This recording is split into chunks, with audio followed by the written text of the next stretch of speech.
हाय आम आज जाऊँ सारला मंदिर गोरखनाथ जीव आगे गोरखनाथ देखा सारला मंदिर आसी सारे गोरखनाथ मंदिर रे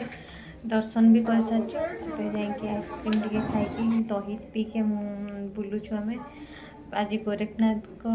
दर्शन पूरा शांति रे पूरा मन भरिकी पूरा खुशी रे करते खुशी लगिला। फास्ट टाइम जाइली मत एत खुशी लगिला ठाकुर को दर्शन करी बहुत सुंदर जगह।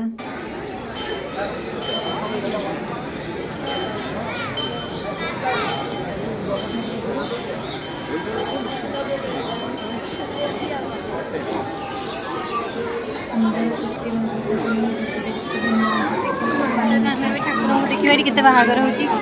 ये बाहागर